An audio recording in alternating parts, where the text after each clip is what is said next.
Olá, espectadores! Hoje eu tenho aqui todos esses componentes para eu montar esse servidorzão aqui. E saiu muito mais barato do que você imagina. Então vamos lá.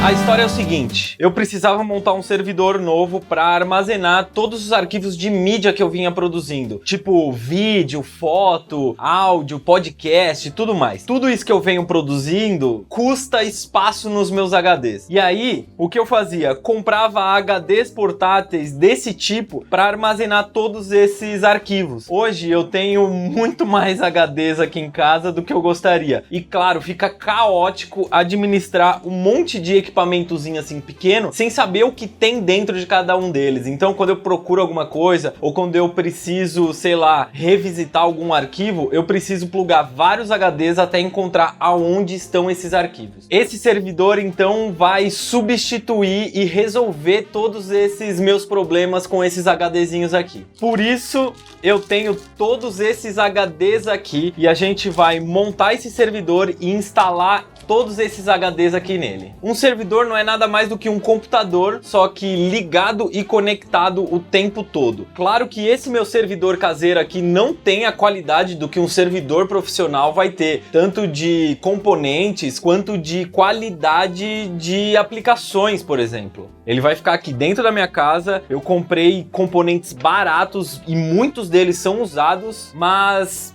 pro meu propósito, ele vai solucionar quase todos os meus problemas, eu acredito. Eu vou falar cada componente aqui e eu vou falar pro pessoal da edição e colocando uma listinha dos componentes que tem aqui com o preço deles para vocês saberem quanto custou no final esse servidor. Eu vou começar por essa parte maior aqui, que é o gabinete. Esse gabinete custou R$90. Eu comprei ele usado no Mercado Livre. Esse daqui é o nosso HD Cage, ou Cage de HDs, que eu produzi no último vídeo, vocês lembram?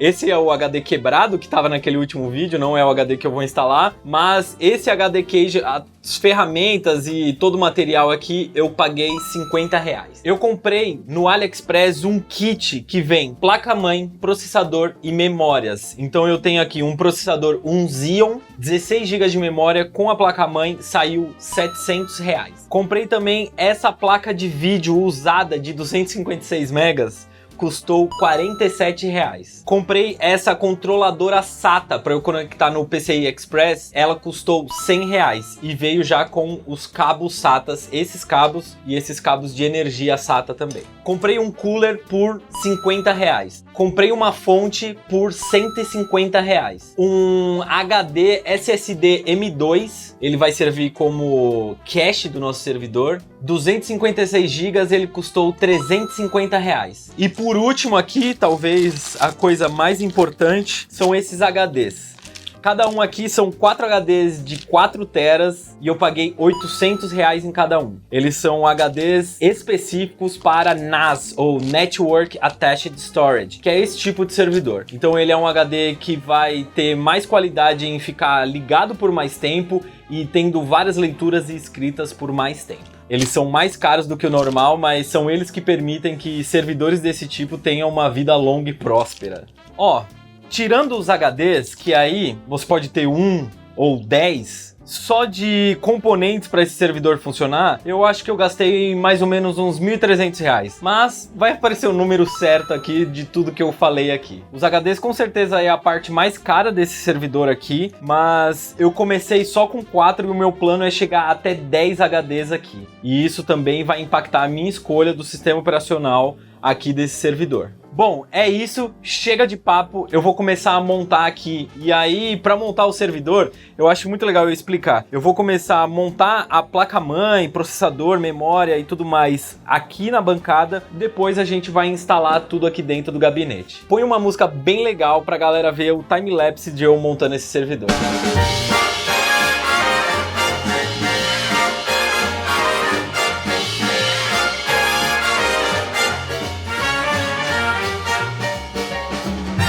Bom, ontem eu montei ele inteiro e aí quando eu fui ligar, ele não funcionou. E aí eu pensei que fosse memória, e aí eu tirei, limpei memória, tentei com outras memórias que eu tinha de um outro computador, deixei só um pente, deixei 2 pentes. Aí eu falei, não, pode ser o processador. Pensei que o processador estava montado errado, então eu fui lá, desmontei o cooler, desmontei o dissipador, desmontei tudo, fui ver o processador, tava tudo certinho. Pensei que fosse placa de vídeo, tentei sem placa de vídeo, com placa de vídeo, não cheguei a testar uma outra placa de vídeo, porque eu não tinha pra testar, mas foi quando eu pensei que poderia ser a fonte. E aí eu já tinha uma outra fonte guardada aí, que eu tava guardando pra montar um outro projeto, que não era desse servidor, que é essa fonte aqui na verdade. A fonte que eu comprei era uma fonte genérica, e ela não fornecia energia o suficiente, na verdade não tinha conexão de energia o suficiente para suprir a demanda de energia do processador, do cooler, da placa de vídeo e tudo mais. Então acabava que o computador nem ligava. E aí eu testei com essa fonte, no primeiro teste deu certo. Então eu deixei com essa fonte e aquela outra fonte de energia genérica, sei lá,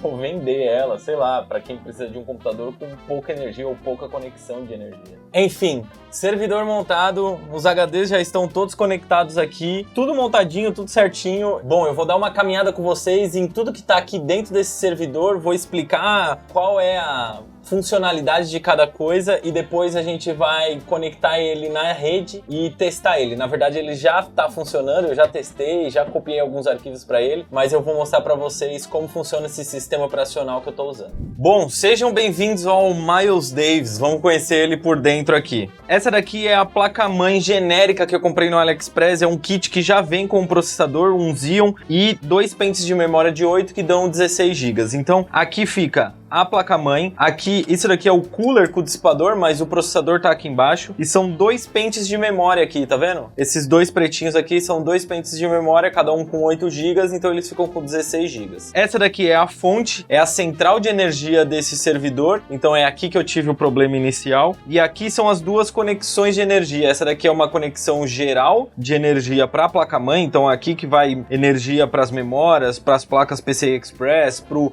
HDM2 que tem ali embaixo. E essa daqui é uma conexão extra só para o processador. É um Xeon, é um processador que consome bastante energia, então foi essa conexão que não tinha energia suficiente na fonte que eu tive problema. E aí, falando um pouco mais das outras coisas que tem aqui, isso daqui é uma placa de vídeo de 256 megas, eu comprei bem baratinho no Mercado Livre. E essa daqui é uma controladora SATA. Ela tem várias conexões SATAs a mais do que a placa-mãe já tem. A placa-mãe já tem uma controladora SATA com 4 conexões e mais um SSD M2 que tem aqui embaixo. Tá vendo? É esse branquinho aqui, ó. Esse branquinho aqui é o SSD M2. Mas eu não estou usando nenhuma conexão SATA, só o M2, e todos os HDs estão saindo daqui. Essa placa aqui, essa controladora SATA, ela cria mais 8 conexões SATAs. Por enquanto eu estou usando só 4, mas futuramente eu vou colocar mais 4. Então vou colocar mais 4 HDs aqui. Hoje tenho 4 HDs aqui. Aí depois eu vou colocar mais 4 HD aqui. E eu vou ter ainda mais 4 conexões aqui, que eu futuramente pretendo colocar mais 4 HDs também.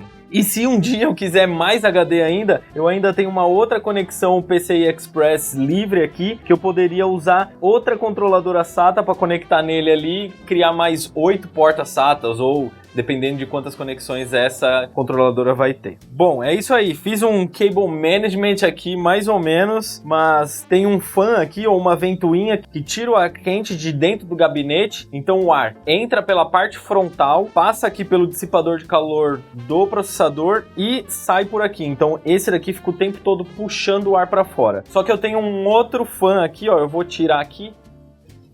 Esse daqui é uma ventoinha gambiarra que eu fiz. Eu peguei de um outro computador antigo, eu desmontei a ventoinha de lá e montei aqui com uns enforca-gato aqui, com uns lacrezinhos, para que esse daqui seja responsável para circular o ar dos HDs que estão aqui.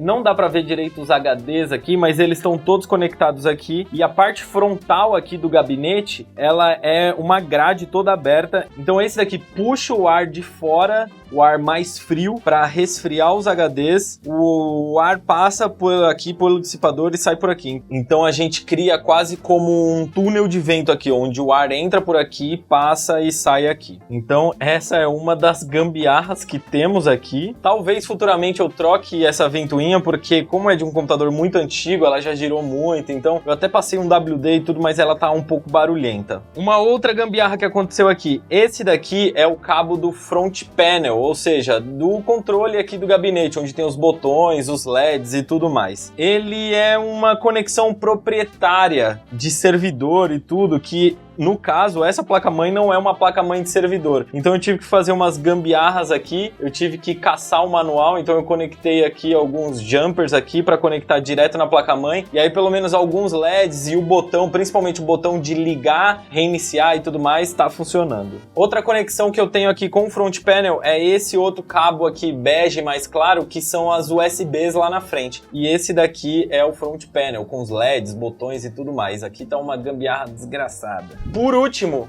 o sistema operacional desse servidor está rodando nesse pendrive aqui. Por que no pendrive? Ele é um sistema operacional muito pequeno, ele fala que pode rodar num pendrive de até 2 GB. O que esse sistema operacional, o OneRaid, faz? Ele pega todos os arquivos do sistema operacional aqui e joga na memória, então ele não usa o disco, que seja esse daqui, para ficar processando o sistema operacional. A única coisa que a gente precisa desse disco é para fazer o boot, para ligar o servidor, e aí ele pega todos os arquivos, carrega na memória e fica executando ele em memória. Isso ocupa um pouco mais da sua memória, mas nem é tanto assim. Como é um servidor de arquivo, eu prefiro ter espaços no HD do que espaço na memória. E aí, os HDs principais, vamos dizer, os 4 HDs de 4 TB são grande storage, são onde os arquivos ficam guardados. Só que aí também temos aqui o M2, o SSD M2. Esse SSD M2 funciona como um cache. Aqui no computador eu vou mostrar para vocês como que funciona o OneRaid. Eu vou dar uma geralzona assim, mas se você gostar, eu posso fazer um vídeo completão explicando de como o OneRaid funciona, beleza?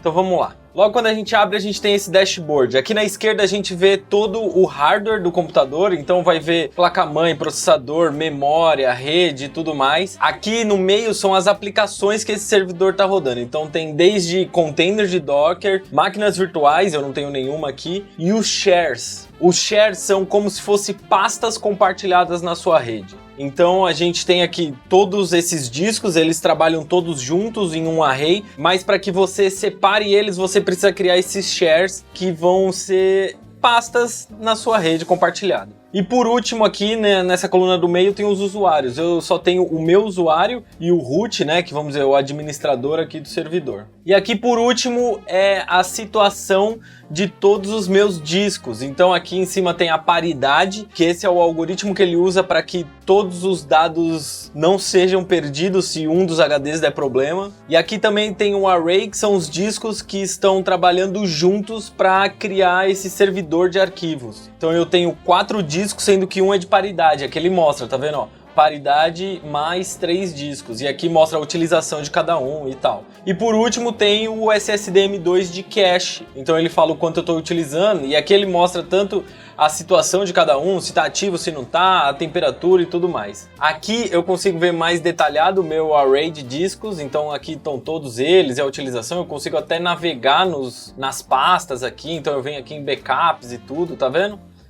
Aqui são os shares, que são todas as pastas compartilhadas na minha rede, os usuários, configurações no meu servidor, plugins, eu posso instalar plugins aqui também, eu não tenho nenhum instalado, Docker, e aqui tem alguns containers já executando, eu instalei já algumas coisas, máquinas virtuais, eu planejo instalar uma máquina virtual para fazer um render remoto de vídeo, então fique ligado aí. E aqui são algumas outras ferramentas de gerenciamento do servidor e tudo mais. Esse vídeo aqui era para eu mostrar a montagem do meu servidor e apesar de alguns contratempos, tudo deu certo, meu servidor está executando. Eu vou ficando por aqui, mas você não precisa ir embora não. Clica aqui para continuar assistindo. Ficou com alguma dúvida? Tem alguma sugestão para esse meu servidor aí? Usa os comentários. Claro, deixa o seu like e se você ainda não se inscreveu no canal, se inscreva e ative o sininho das notificações. Assim você não perde nada do que vai acontecer por aqui. A gente se vê no próximo vídeo.